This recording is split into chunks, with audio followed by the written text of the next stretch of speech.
నమస్తే, నేను ఋషి. కోవిడ్ను అంతం చేసే వ్యాక్సిన్లు వచ్చేసాయి. ఇక ఎప్పుడెప్పుడు ప్రజలకి అందుబాటులోకి వస్తాయని అందరూ ఎదురు చూస్తున్న వేళ ఈ వ్యాక్సిన్లకి సంబంధించి జరుగుతున్న ఒక రాద్ధాంతం, వస్తున్న ప్రశ్నలు కొంత కలవరానికి గురి చేస్తున్నాయి. ఒకవైపు కేంద్రం 13వ తేదీ నుంచి వ్యాక్సిన్ పంపిణీకి సర్వసన్నద్ధమైంది. ఇప్పటికీ కొన్ని చోట్ల డ్రై రన్లు పూర్తి చేసుకున్నాయి, కొన్ని చోట్ల పూర్తిగా పూర్తవడానికి ఏర్పాట్లు కూడా జరుగుతున్నాయి. అయితే ముఖ్యంగా కోవాక్సిన్ కి సంబంధించి అనుమతులు రావడంపై పూర్తి స్థాయిలో శాస్త్రవేత్తలు కానివ్వండి, లేకపోతే పొలిటికల్ పార్టీలు కానివ్వండి ప్రశ్నలు వేస్తున్నాయి. అంటే పూర్తి డేటా లేకుండా ఏ రకంగా అత్యవసర అనుమతులు ఇచ్చారని. ఆ మాటకు వస్తే కోవిషీల్డ్కి సంబంధించి కూడా అక్కడ చేసిన ట్రయల్కి సంబంధించిన డేటా మాత్రమే ఉంది, స్థానికంగా ఉన్న డేటా అందుబాటులో లేకపోయినా దానికి కూడా అనుమతులు వచ్చాయని. సో ఒక ప్రైడ్ మూమెంట్ లాగా ఫీల్ అవ్వాల్సిన ఈ సందర్భంలో ఈ వివాదాలు ఎందుకు వస్తున్నాయి, ఈ రాజకీయం ఎందుకు జరుగుతుందని మాట్లాడడం, ఈ చర్చ ద్వారా ఒక క్లారిటీ తెచ్చుకునే ప్రయత్నం చేద్దాం. ఇవాళ డిబేట్లో డాక్టర్ ప్రవీణ్ గారు జాయిన్ అవుతున్నారు, సీనియర్ ఫిజిషియన్ వారు. అలాగే డాక్టర్ రంగారెడ్డి గారు ఇన్ఫెక్షియస్ డిసీజ్ స్పెషలిస్ట్, ఎన్టీవీ డిబేట్లో వారు జాయిన్ అవుతున్నారు. డాక్టర్ ముఖర్జీ గారు సీనియర్ కార్డియాలజిస్ట్, కరోనాకు సంబంధించి వ్యాక్సిన్ సంబంధించి అధ్యయనం చేస్తున్న డాక్టర్ గారు. డాక్టర్ రంగారెడ్డి గారు, సో వ్యాక్సిన్ సంబంధించి నేను చెప్తున్నట్టుగా the should be like a pride moment, ఒక గర్వంగా. అంటే స్వదేశీ పరిజ్ఞానంతో మనం తయారు చేసుకున్న వ్యాక్సిన్ ఒకటి, అలాగే బ్రిటన్ నుంచి అక్కడ ఫార్ములా తీసుకుని భారతదేశంలో తయారు చేసుకున్న వ్యాక్సిన్ ఒకటి అతి త్వరలో ప్రజలకు అందుబాటులోకి వస్తున్నాయి. సో ఈ టైంలో ఈ రకమైన వివాదాలు ఎందుకు వస్తున్నాయి? ఒక మూమెంట్ ఆఫ్ గ్రేట్ ప్రైడ్ గా ఉండాల్సిన ఈ సందర్భంలో ఈ అప్రూవల్ సంబంధించిన ఇన్ని క్వశ్చన్స్ ఎందుకు తెర మీదకి వస్తున్నాయి డాక్టర్ గారు?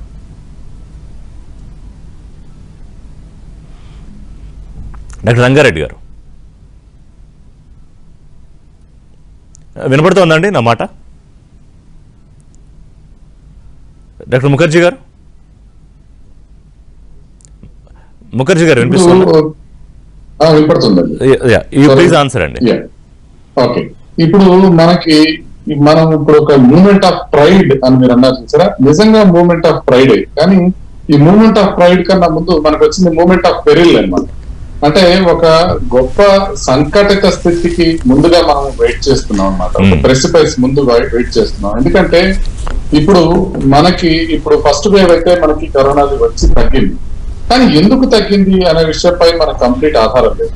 మనకి కేవలం మన బిహేవియర్ బాగా మారిపోయిందా అంటే, పోనీ మనకి హెర్డ్ ఇమ్యూనిటీ స్థాయికి సుమారుగా 70% వరకు వచ్చేసిందా అంటే లేదు, 35 నుంచి 40% వరకే ఇన్ఫెక్ట్ అయింది.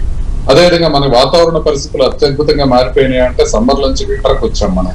మరి ఏ రకంగా మనకి ఫస్ట్ వేవ్ తగ్గింది అనే విషయంలో శాస్త్రవేత్తల్లో ఇంకా ఏకాభిప్రాయం లేదు. బహుశా ఈ వైరస్ బిహేవియర్ ఈ రకంగా ఉండొచ్చు అని. పాశ్చాత్య దేశాలు చూసుకుంటే వాటిల్లో కూడా కొంతవరకు తగ్గినట్టే తగ్గి మళ్ళీ పెరగడం బిగినాయి.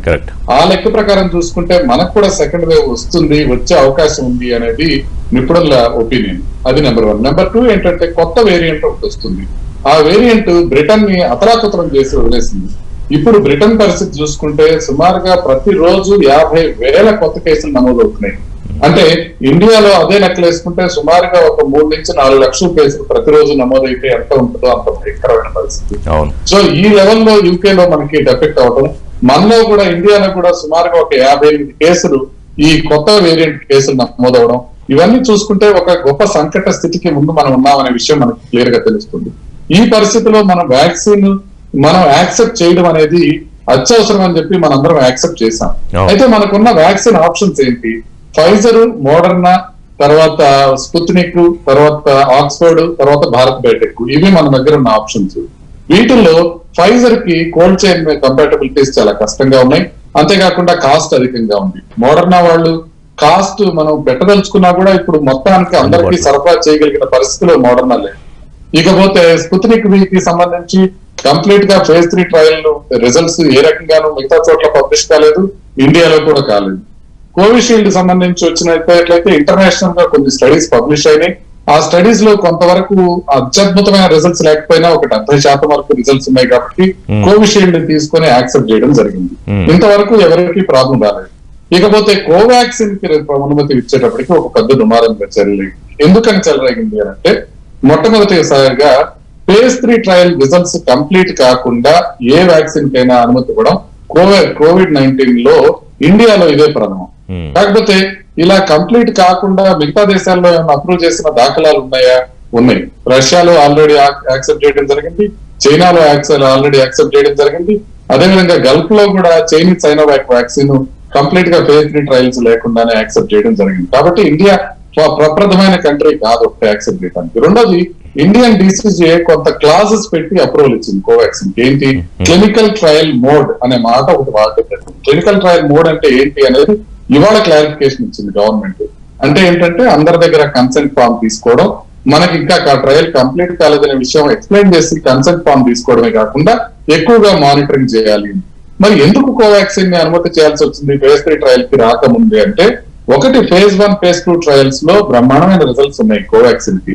ఐఎండిజి అడ్జువెంట్ ను ఉపయోగించి 6 మైక్రోగ్రామ్స్ డోస్ ఇచ్చినప్పుడు సుమారుగా 91.90% మందిలో న్యూట్రలైజింగ్ యాంటీబాడీస్ ప్రొడ్యూస్ చేయగలిగింది కోవాక్సిన్.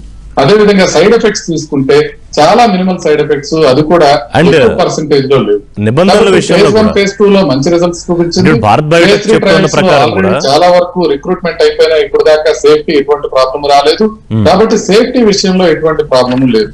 ఇంకొకటి ఏంటంటే ఎఫెక్టివ్నెస్ చూసుకుంటే కిల్డ్ వ్యాక్సిన్ అంటే ఇప్పుడు ఇది ఇనాక్టివేటెడ్ వ్యాక్సిన్, చైనా వాళ్ళ వ్యాక్సిన్ ఎట్లా ఉందంటే క్యాన్సర్ అనేది సుమారుగా 86% ఎఫికసీ అన్నారు. అంటే అదే విధమైన వ్యాక్సిన్ కాబట్టి సుమారుగా ఇదే విధమైన ఎఫెక్టివిటీ ఉండొచ్చు అని ఒక అంచనా. ఇంకోటి ఏంటంటే న్యూట్రలైజింగ్ యాంటీబాడీస్ ప్రొడ్యూస్ చేసిన వ్యాక్సిన్స్ అన్నిటికీ కూడా క్లినికల్ ఎఫికసీ బాగానే వచ్చింది COVID-19 లో. అంటే భారత్ బయోటెక్ వ్యాక్సిన్ లో కూడా న్యూట్రలైజింగ్ వ్యాక్సిన్ యాంటీబాడీస్ లెవెల్స్ బాగున్నాయి కాబట్టి క్లినికల్ ఎఫికసీ బాగుండే అవకాశం ఉంది. ముఖర్జీ గారు, మూడోది ఇది హోల్ విరియాన్ వ్యాక్సిన్ కాబట్టి కొత్త వేరియంట్ కి అగెనిస్ట్ గా బాగా పనిచేస్తుందేమన్న ఆశ. 4 రిఫ్రిజరేషన్ కూడా నార్మల్ రిఫ్రిజరేటర్ టెంపరేచర్ లో పెట్టుకోవచ్చు అన్న ఆశ. 5వది మనకి ఇది కాస్ట్ కూడా తక్కువగా వచ్చే ఉందనే అవకాశం. 6వది మనకి కోవిషీల్డ్ ఓన్లీ 5 crores మాత్రమే ఇప్పటికీ డోసెస్ అవైలబుల్ ఉన్నాయి. ఫస్ట్ ఫేజెస్ లో హెల్త్ కేర్ వర్కర్స్ ని, తర్వాత ఇంకా ఫ్రంట్ లైన్ వర్కర్స్ ని తీసుకున్నా కూడా 3 మిగతా డీటెయిల్స్ మళ్ళీ మీ దగ్గరికి వస్తా ముఖర్జీ గారు. రంగారెడ్డి గారు, రంగారెడ్డి గారితో మాట్లాడడం. ప్రవీణ్ గారు, ఇప్పుడు తగిన డేటా లేకుండా కోవాక్సిన్ కు విదేశీ డేటా తోటి కోవిషీల్డ్ కు అనుమతులు ఎలా ఇస్తారని శాస్త్రజ్ఞులు వైరాలజిస్టులు అడుగుతున్న ప్రశ్న. రెండోది, అత్యవసర పరిస్థితుల్లో కొన్ని షరతులకు లోబడి అనేది డీసీజీ చెప్పిన కండిషన్. సో ఇంతకీ ఆ షరతులు ఏమిటి అనేది కూడా తెలియాలి కదా. ఇప్పటికీ ఆ షరతులు ఎవరు నిర్ణయిస్తారు, ఎలా నిర్ణయిస్తారు అనే ప్రశ్న కూడా ఇంకా మిగిలిపోయింది. రైట్. సో బేసికల్లీ ముఖర్జీ గారు అన్నట్టు మనం అది ట్రయల్ మోడ్ లో మనం ఆ వ్యాక్సిన్ ఇవ్వబోతున్నాం. సో ట్రయల్ మోడ్ అంటే మనం ఏంటంటే ఒక విల్ టేక్ ఫస్ట్ ఒక ఆథరైజేషన్ తీసుకుంటాం saying that will be monitored for this vaccine for the next few months అనేది. సో ఫేజ్ 3 ట్రయల్ లో భాగంగానే they are trying to make this vaccine available. కానీ ఇంత అర్జెన్సీ తోటి ఫేజ్ 3 ట్రయల్ లో భాగంగా దీన్ని ఇవ్వాల్సిన అవసరం లేదు.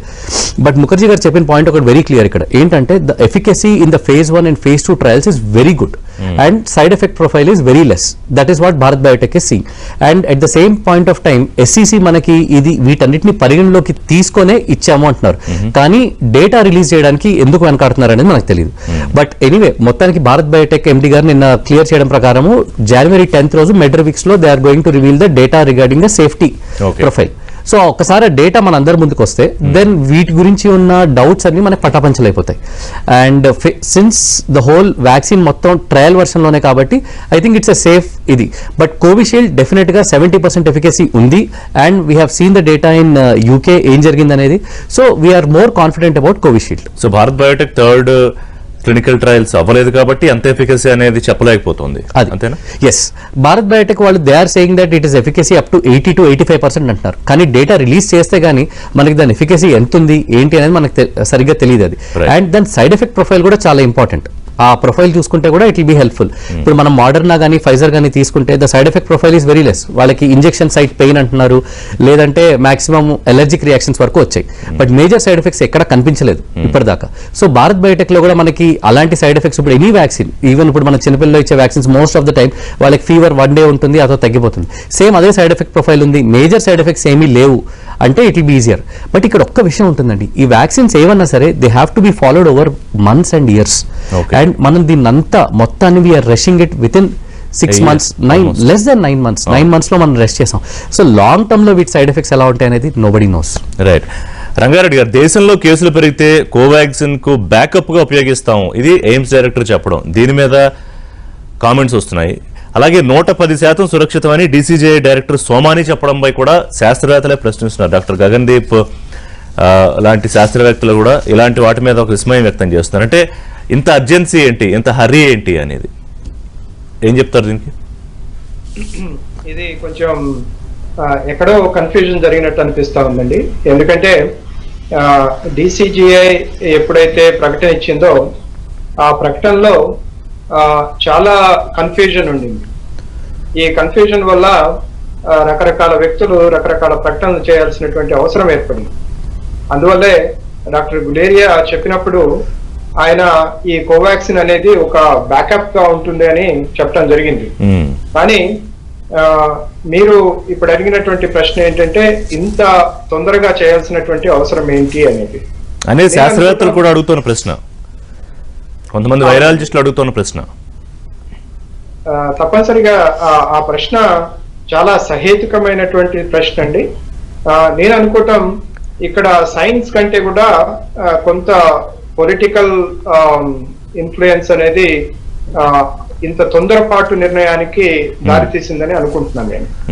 ఎందుకంటే ఇప్పుడు భారతదేశంలో మన ప్రధానమంత్రి గారు కానీ లేక ఇప్పుడున్నటువంటి ప్రభుత్వం కానీ ఆత్మనిర్భర్ భారత్ ద్వారా మనం దీనికి ఒక పరిష్కారం కనిపెట్టగలిగాము అనేది ప్రకటించుకునే తొందరలో ఉన్నట్టుగా అనిపించింది.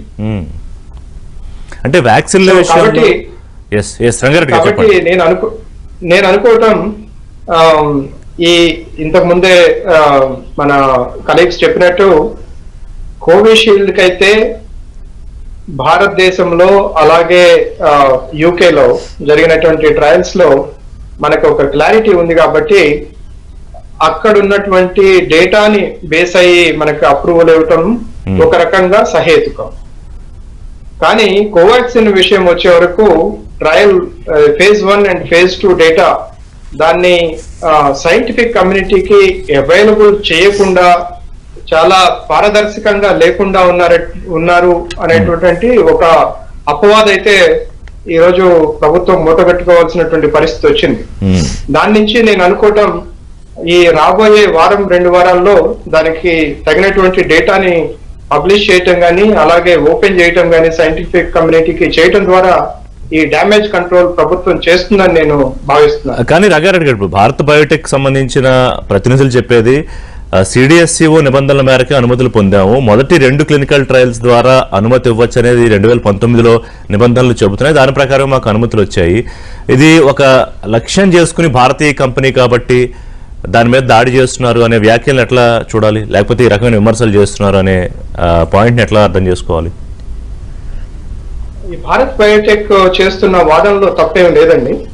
ఎందుకంటే మనము గత 20 సంవత్సరాల్లో 30 సంవత్సరాల్లో కనుక చూసుకునేటట్టయితే ప్రపంచ వ్యాప్తంగా భారతదేశానికి ఉన్నటువంటి ఫార్మస్యూటికల్ అలాగే బయోటెక్నాలజీ ప్రూవెస్ ఏదైతే ఉందో మన బలమైనటువంటి సామర్థ్యం కలిగినటువంటి మన ఇండస్ట్రీ ఏదైతే ఉందో అది ఒక రకంగా డేంజర్ బెల్స్ MNCs లో మోగించాయి అనే దానిలో సందేహమే లేదు.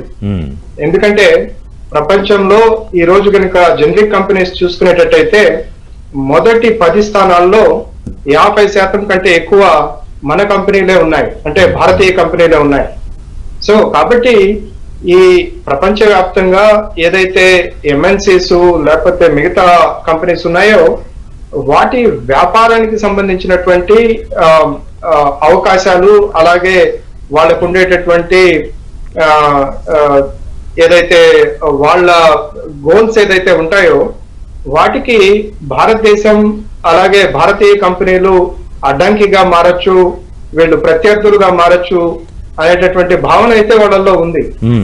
కాకపోతే ఇప్పుడున్నటువంటి పరిస్థితిని పూర్తిగా దాని మీద రాసేసి ఇది ఇట్లాంటి పరిస్థితిలో MNCs దుష్ప్రచారానికి దిగాయి అనే వాదనలో పెద్దగా పస ఉన్నట్టు నాకు అనిపించుతుంది. డాక్టర్ ముఖర్జీ గారు, కొద్దిసేపటి క్రితం serum institute of India, Bharat Biotech సంయుక్తంగా ప్రకటన చేశాయి. COVID-19 టీకాను భారత్కి ప్రపంచానికి సజావుగా అందించే దిశగా ప్రతిజ్ఞ చేస్తున్నామని ఒక సంయుక్త ప్రకటన. ఇది పొలిటికల్ ఇన్ఫ్లుయెన్స్ తో బలవంతంగా చేసిన ప్రకటనలాగా అనిపించట్లేదా? ఎందుకంటే అంతకుముందు మోడెర్నా, ఆస్ట్రాజెనెకా, ఫైజర్ ఇవి తప్ప మిగతా ఏ వ్యాక్సిన్ అయినా కూడా నీళ్లతో సమానం అనే ఒక చాలా సీరియస్ కామెంట్ చేశారు అదర్ పూణే వాళ్ళ సెరమ్ ఇన్స్టిట్యూట్ ఆఫ్ దానికి సంబంధించిన ఎండి.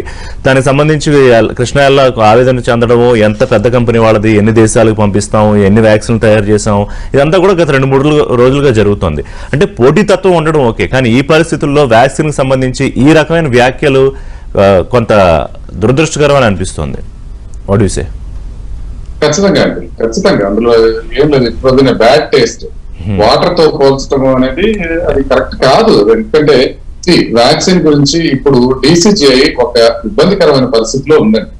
ఎందుకుంది నేను చెప్తాను క్లియర్ గా. ఫైజర్ గానీ మోడర్నా గానీ కొనగలిగిన పరిస్థితిలో మనం లేవండి. సింపుల్. ఎందుకు చెప్తున్నానంటే ఇప్పుడు మనం కోవిషీల్డ్ కొనటం కూడా 200 రూపీస్ పెట్టుకుంటే మనం సుమారుగా వాళ్ళు 6.6 crores కి వాళ్ళు ఒప్పందం కుదుర్చుకుంటే 1200 crores డబ్బులు ఇవ్వాల్సి వచ్చింది. ఏది కేవలం సీరం ఇన్స్టిట్యూట్ ఆఫ్ ఇండియాకి 1200 crores. అంటే ఇప్పుడు మనం ఇదే కోవిషీల్డ్ కాకుండా ఫైజర్ కానీ మోడర్నా తీసుకుంటే 1000 కోట్లలోకి, అంటే ఇప్పుడు 1200 కోట్లు కదా, 12,000 కోట్ల దాకా వెళ్ళిపోయే అవకాశం ఉంది. అంత భారీ బడ్జెట్ సినిమా. సో దాని పక్కన పెట్టేసి మనకు ఉన్న అందుబాటులో ఉన్న ఆల్టర్నేటివ్స్ చూసుకుంటే వీటిల్లో మనం ఒకటి తొందరగా అప్రూవ్ చేయాల్సిన అవసరం ఉంది. ఎందుకంటే మనం ఇప్పుడు సెకండ్ వేవ్ లో ఈ రకంగా కనుక అమెరికా, బ్రిటన్ లేకపోతే మిగతా పాశ్చాత్య కంట్రీలు దెబ్బతింటున్నట్టు కనుక మనం దెబ్బతింటే మనం కోలుకోలేని ఇబ్బంది కలుగుతుంది అన్న ఒక ఆలోచనతో, కాన్షియస్ ఎఫర్ట్ తో ఉన్న కాంప్రమైజ్ తీసుకొని యాక్సెప్ట్ చేయడం జరిగింది. అంతేగాని ఇప్పుడు మనకి ఇప్పటికి అమెరికాలో కూడా కాంప్రమైజ్ చేద్దామని ట్రై చేస్తున్నారు. ఏంటి, ఇప్పటికి డోసులు సరిపోవడం లేదు అని చెప్పి మోడర్నా డోసు ఒకటిస్తే ఎలా ఉంటుంది, లేకపోతే అది 100 మైక్రోగ్రామ్స్ ప్రూవెన్ డోసు, దాంట్లో 50 మైక్రోగ్రామ్స్ ఇస్తే ఎలా ఉంటుంది. యూకేలో కూడా అలాగే ఆలోచిస్తున్నారు. మిక్స్ అండ్ మ్యాచ్ చేస్తే ఎలా ఉంటుంది, ఒక ఫైజర్ డోస్ ఇచ్చి ఇంకొక ఆస్ట్రాజెనికా డోస్ ఇస్తే ఎలా ఉంటుంది, ఒక ఆస్ట్రాజెనికా డోస్ ఇచ్చి ఇంకొక స్పుత్నిక్ V డోస్ ఇస్తే ఎలా ఉంటుంది. ఇలాంటి ఆలోచనలన్నీ ప్రపంచ వ్యాప్తంగా అన్ని దేశాలు చేస్తున్నాయి. చాలా దేశాలు సీరియస్ గా కన్సిడర్ చేసినాయి. phase 1 phase 2 ట్రయల్ అయిపోగానే ఈ వ్యాక్సిన్ రిలీజ్ చేయడం వల్ల వేలాది ప్రాణాలు మనం కాపాడగలిగే వాళ్ళం అని. Let us imagine Moderna vaccine గానీ ఫైజర్ వ్యాక్సిన్ గానీ ఒక 3 నెలల ముందు అమెరికాలో రిలీజ్ చేసి ఉంటే ఇప్పటికి ఇన్ని మరణాలు ఉంటే రోజుకి 4,000 మరణాలు అవుతున్నాయి అమెరికాలో. సుమారుగా 3 లక్షల పైన మంది చనిపోయారు అమెరికాలో. phase 1 phase 2 ట్రయల్స్ అయిపోగానే అది రిలీజ్ చేసి ఉంటే కనుక phase 3 ట్రయల్ రాకముందే కొన్ని ప్రాణాలైనా కాపాడగలిగేవాళ్ళు. ఇలాంటి డెసిషన్ తీసుకోవాల్సింది మీరో నేనో లేకపోతే ఇంకొకళ్ళు కాదండి. ఈ డెసిషన్ తీసుకోవాల్సింది DCGI plus government of India. నేను ముందు మాట్లాడిన దాంట్లో, ఈ నిర్ణయం రాకముందు మాట్లాడిన దాంట్లో నేను పదే క్లియర్ గా చెప్పడం జరిగింది. phase 3 ట్రయల్స్ లో వచ్చే వరకు భారత్ బయోటెక్ బహుశా యాక్సెప్ట్ చేయరు అని. కానీ ఒకసారి యాక్సెప్ట్ చేసిన తర్వాత, అంటే మనకి ఈ నిర్ణయం ఇందుకోసం తీసుకుంటున్నామని గవర్నమెంట్ క్లియర్ గా చెప్పిన తర్వాత దాన్ని బ్యాకప్ చేయాల్సిన అవసరం అందరికీ ఉంది. ఎందుకంటే ఇదేదో సైంటిఫిక్ గా తప్పని కాదు. సైంటిఫిక్ గా 2 మార్గాలు ఉన్నాయి. ఆ మార్గాల్లో ఒక మార్గం ఎంచుకుంది గవర్నమెంట్. ఎంచుకున్నప్పుడు మనం దాన్ని ఏ విధంగా మనకి ఇబ్బంది కాకుండా చూసుకోవాలి. ఇది నిర్బంధ వ్యాక్సినేషన్ కాదు అనే విషయం ఫస్ట్ మనం గమనించాలి. రెండో విషయం ఏంటంటే మనకి అవైలబుల్ ఉన్న దాంట్లో ప్రజలు వాళ్ళకి వాళ్ళు చూస్ చేసుకునే అవకాశం ఉంది అనే విషయం రెండోది మనం గమనించాలి. మూడోది, గవర్నమెంట్ తనకున్న ఇన్ఫర్మేషన్ ని మొత్తాన్ని ఉపయోగించుకుని ఒక నిర్ణయం తీసుకున్నప్పుడు దానికి పొలిటికల్ కలర్ ఆపాదించడం అంత కరెక్ట్ కాదు అని. ఎందుకంటే యాక్చువల్లీ DCGI కానివ్వండి, ICMR కానివ్వండి, గవర్నమెంట్ ఆఫ్ ఇండియా కానివ్వండి, వాళ్ళు ఎక్కువ రిస్క్ తీసుకున్నారు ఇక్కడ భారత్ బయోటెక్ కన్నా. ఎందుకంటే వాళ్ళు సర్టిఫై చేసి వ్యాక్సిన్ రిలీజ్ చేసిన తర్వాత వ్యాక్సిన్ తో ఏదైనా ప్రాబ్లం వచ్చినా, వ్యాక్సిన్ ఎఫికసీ సరిగ్గా లేదని తెలిసినా ఎవరికి ఎఫెక్ట్ ఉంటుంది? గవర్నమెంట్ ఆఫ్ ఇండియాకి డైరెక్ట్ గా ఎఫెక్ట్ పడుతుంది. ఇప్పుడు శాస్త్రవేత్తలు, ఇప్పుడు డాక్టర్ గగన్దీప్ గానీ లేకపోతే మిగతా కొంతమంది శాస్త్రవేత్తలు అడుగుతున్న ప్రశ్న అదే కదా. ఇప్పుడు మొదటి రోజు సబ్జెక్ట్ ఎక్స్పర్ట్ కమిటీ వాళ్ళ మినిట్స్ ప్రకారం కోవాక్సిన్ కి సంబంధించి ఇంకా సేఫ్టీ అండ్ ఎఫికసీ విషయంలో ఇంకా డేటా కొంత కావాలి, కొంత క్లారిటీ కావాలి అనే ఒక అభిప్రాయం వ్యక్తం చేసిన కమిటీ జస్ట్ ఒక 24 hours నిడివి లోపలే అత్యవసర అనుమతులకు ఓకే చేసింది అని ఆ విమర్శ కూడా వాళ్ళు ఆల్రెడీ ఎదుర్కొంటుంది కదా DCGI. అవునండి, వాళ్ళు రెండు అండి. ఇక్కడ మీరు 2 అన్నారు, సేఫ్టీ అండ్ ఎఫికసీ. సేఫ్టీ విషయంలో పెద్దగా డౌట్స్ ఏమి లేవు. ఎందుకంటే DCGI కూడా ఆ విషయంలో చాలా క్లారిటీ వచ్చింది. సేఫ్టీ విషయంలో పెద్ద ప్రాబ్లం లేదు. ఎందుకంటే ఇది ఇనాక్టివేటెడ్ వైరస్, ప్లస్ ఇది ఇప్పుడు దాకా మనం చాలా మందికి ఇలాంటి వ్యాక్సిన్స్ ఇచ్చున్నాం కాబట్టి ఇది ప్రెటీ సేఫ్ అని. దీని విషయంలో పెద్దగా సందేహపడాల్సిన అవసరం లేదు. ఎఫికసీ విషయంలో సందేహం ఉంది. ఎఫికసీ వాళ్ళు ఏ రకంగా ప్రూవ్ చేస్తున్నారంటే, ఇదిగోండి ఇంతమందికి యాంటీబాడీస్ ఉన్నాయి, ఓకే, ఈ యాంటీబాడీస్ న్యూట్రలైజింగ్ యాంటీబాడీస్ మనం ఇంతమందికి క్లియర్ గా చూపించగలిగాము అనేది వాళ్ళు చెప్తున్నారు. వెదర్ దీన్ని కొంతమందిలోనే మనకు రిజల్ట్స్ వచ్చినాయి కాబట్టి యాక్సెప్ట్ చేయాలా, లేకపోతే 23,000 వరకు వచ్చే వరకు ఆగాల? అదేవిధంగా కోవిషీల్డ్కి వస్తే ఇండియాలో 1,600 మందే డేటా ఉంది కాబట్టి 26,000 మందికి చేసే వరకు ఆగాలా లేదా? అదేవిధంగా కోవిషీల్డ్ చేసిన ఆక్స్ఫర్డ్ ఆస్ట్రాజెనికా ట్రయల్లో చాలా ప్రాబ్లమ్స్ ఉన్నాయి. అంటే డోసు విషయంలో కానివ్వండి, డ్యూరేషన్ విషయంలో కానివ్వండి చాలా ప్రాబ్లమ్స్ ఉన్నాయి. అందుకే అమెరికాలో యాక్సెప్ట్ చేయకుండా అమెరికాలో మళ్ళీ phase 3 ట్రయల్ చేయమన్నారు. ఇప్పుడు మనం ఉన్న పరిస్థితుల్లో మనం ఏది యాక్సెప్ట్ చేయాలి అనేది గవర్నమెంట్ నిర్ణయం తీసుకోవాలి. తీసుకున్న తర్వాత అది ఏ రకంగా మనం దాన్ని అమలు చేసుకోవాలి అనేది చూడాలి. ఇప్పుడు నాకు కనుక భారత్ బయోటెక్ వ్యాక్సిన్ ఉంది, ఖచ్చితంగా ఇది మీకు అవైలబుల్ ఉంది అని చెప్తే నేను నిర్బంధంగా తీసుకుంటానండి. సేఫ్టీ విషయంలో నాకు ఎటువంటి డౌట్ లేదు, నేను తీసుకోవడానికి రెడీగా ఉన్నాను. కానీ ఇంకొకరు తీసుకోకపోవచ్చు. ఒక బ్రేక్ తీసుకుందాం.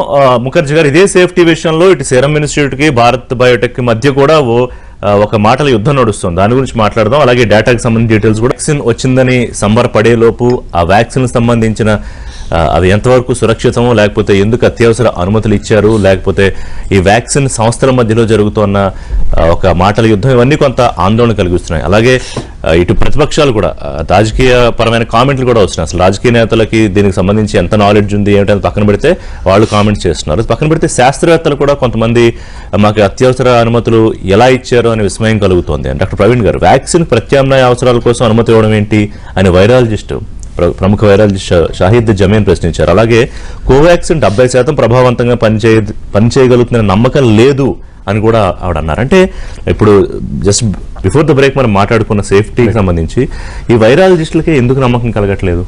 రైట్. సో ఫస్ట్ థింగ్ అండి, కోవిషీల్డ్ పర్టికులర్ గా ఏం జరిగిందంటే వ్యాక్సిన్ డోసేజ్ లో దేర్ వాజ్ అన్ ఇష్యూ.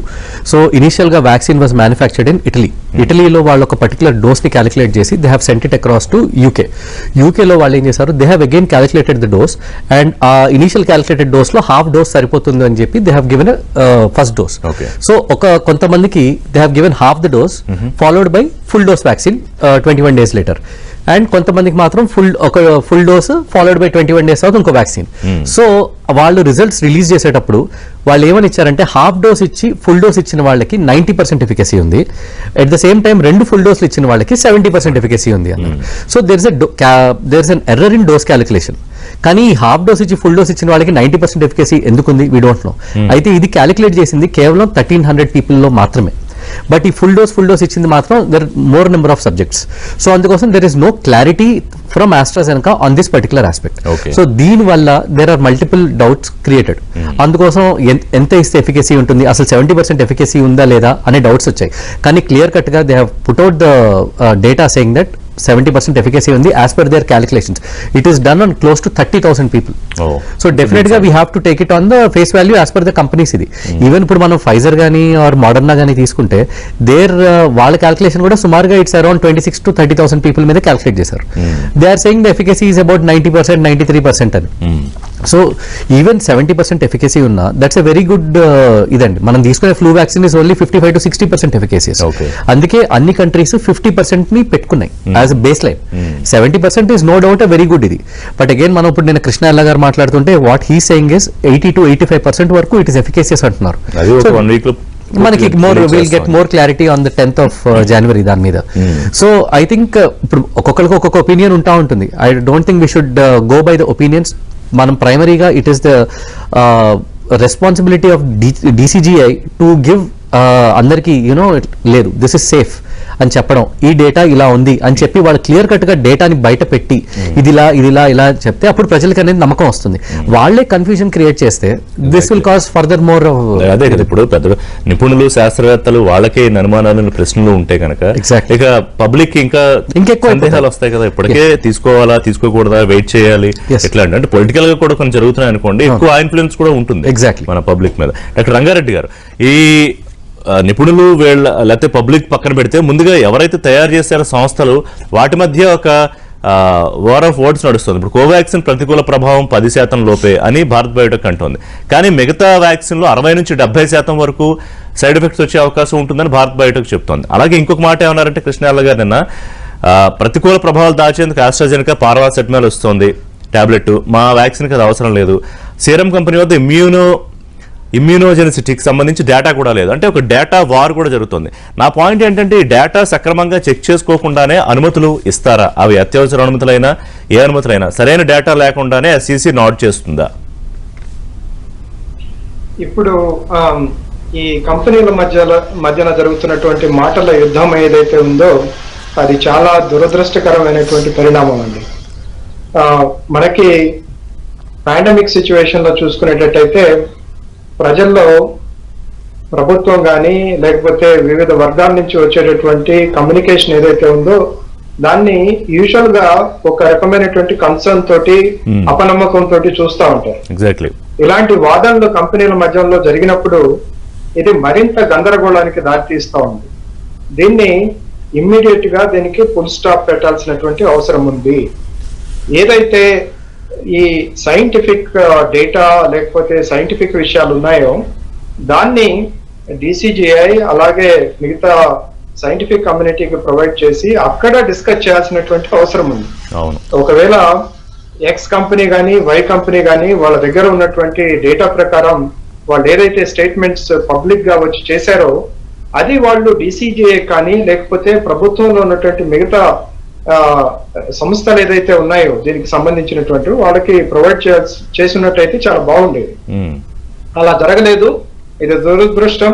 కాకపోతే ఇప్పటికైనా దీనికి ఫుల్ స్టాప్ పెడితే మంచి జరుగుతుంది. ఇంకొక విషయం ఏంటంటే ఇప్పుడు ఎమర్జెన్సీ యూసేజ్ అనేది మనకి 2016 నుంచి మనకి ముందుకు వచ్చింది ఈ ప్రపోజల్ అనేది. ఇది US FDA మొదలు పెట్టింది. దీని ప్రధాన ఉద్దేశాలు 2 ఉన్నాయండి. ఒకటి ఏంటంటే ప్రపంచంలో గత 20 సంవత్సరాల్లో పాండమిక్స్ ఎపిడమిక్స్ విపరీతంగా పెరుగుతున్నాయి కాబట్టి వాటిని ఎదుర్కోవటానికి వాటికి సన్నద్ధం కావటానికి మనము సామాన్యమైనటువంటి సిస్టమ్ ని కనుక ఫాలో అయ్యేటట్టయితే మనము చాలా లేట్ అవుతాము అనే ఉద్దేశం ఒకటి. రెండోది బయో టెర్రరిజం అనేది ఇప్పుడు మన ముందుకు వస్తున్నటువంటి ఇంకొక సమస్య. ఈ టెర్రరిస్ట్ ఆర్గనైజేషన్స్ ఏదైతే ఉన్నాయో వాటిని బయలాజికల్ వెపన్స్ ని యూజ్ చేసి దాడి చేసేదానికి అవకాశం ఉంది కాబట్టి దాన్ని కూడా ఎదుర్కోవటానికి మనం రెగ్యులర్ ప్రాసెస్ లో కనుక వెళ్ళేటట్టయితే మన దేశాలు అలాగే ప్రపంచం సన్నద్ధం అవటానికి చాలా టైం కనుక తీసుకునేటట్టయితే అది చాలా విపత్కర పరిస్థితుల్లోకి దారి తీస్తుంది. కాబట్టి అలాంటి వాటిని ఎదుర్కోవటానికి ఎమర్జెన్సీ అప్రూవల్ అనేది పెట్టారు.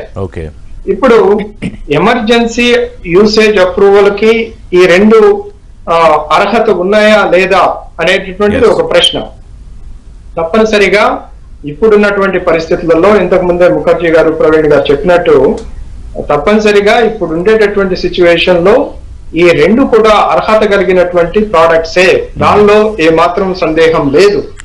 ఎందుకంటే మనకు మొత్తం భారతదేశంలో 3 కంపెనీలు ఎమర్జెన్సీ యూసేజ్ అప్రూవల్ కోసం అప్లై చేసుకున్నాయి. అది Pfizer, Bharat Biotech and Serum Institute. వీటిలలో 2 కంపెనీలు ముందుకు వచ్చి మా దగ్గర డేటా ఉంది, మేము ఎక్స్పర్ట్ కమిటీ ముందుకు వచ్చి వాటికి ఎక్స్ప్లెనేషన్ ఇవ్వడానికి రెడీగా ఉన్నాము అని వాళ్ళు అప్లికేషన్ పెట్టుకున్నందువల్ల వాటిని చర్చించి దాని గురించి ఒక డెసిషన్ తీసుకున్నారు. ఈ డెసిషన్ ప్రాసెస్ లో మనకి పాండమిక్ సిచ్యువేషన్ లో మీ అందరికి తెలిసినట్టే కమ్యూనికేషన్ అనేది చాలా ఇంపార్టెంట్ అండి. ఈ కమ్యూనికేషన్ అనేది ఎప్పుడైతే మనము తడబడతామో అది అనవసరమైనటువంటి ఆందోళనకు కానీ అనవసరమైనటువంటి అపోహలకు కానీ కారణం అవుతుంది. ఇప్పుడు ఎగ్జాక్ట్ జరిగిన సిచ్యువేషన్ అదే.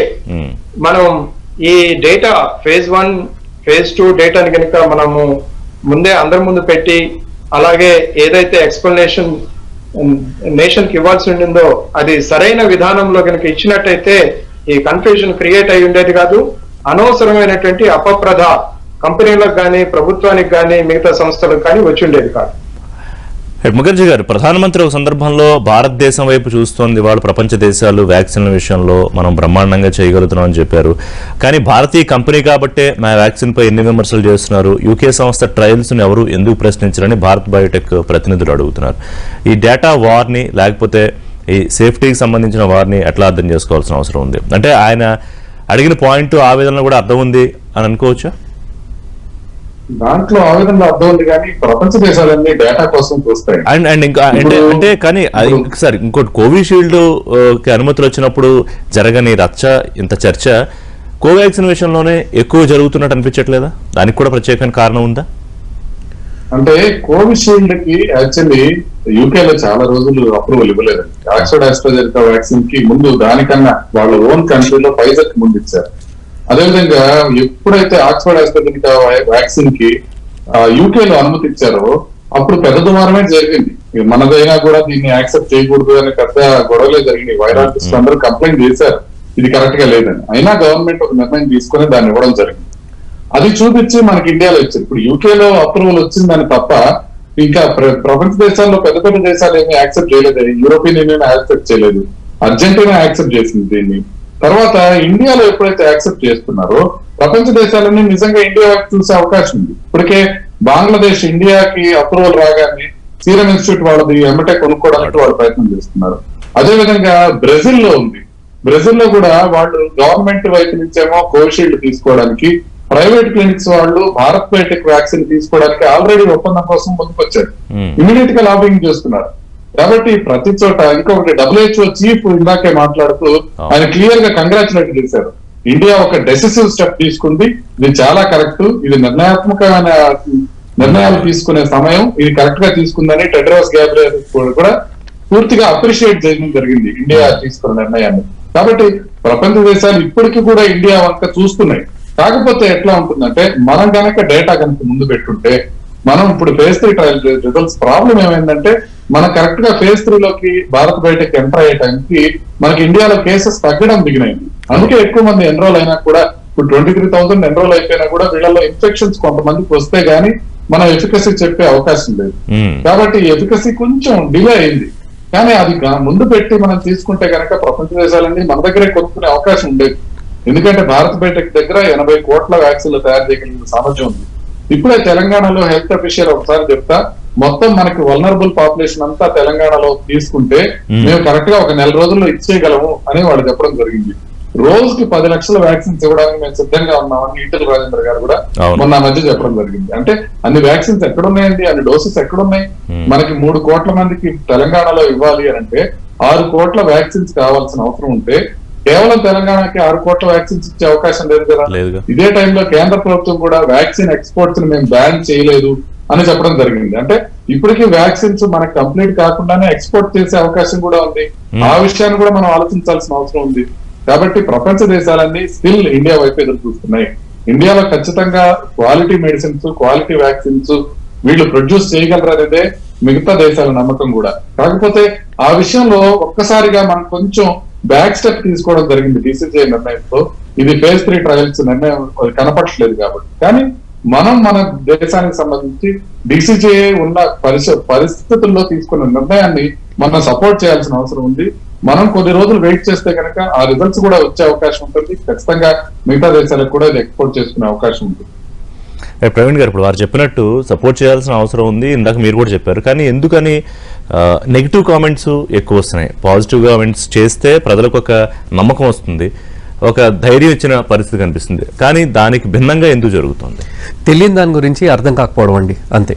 కానీ ఎవరు తెలియని వాళ్ళు మాట్లాడితే ఓకే, బట్ వైరాలజిస్టులు, సైంటిస్టులు వాళ్ళు మాట్లాడుతున్నారుగా. రైట్. ఇక్కడ సర్ప్రైజింగ్ థింగ్ ఏంటంటే యాక్చువల్లీ భారత్ బయోటెక్ వాళ్ళు ఫేజ్ 1, ఫేజ్ 2 ట్రయల్స్ క్లియర్ చేశారు.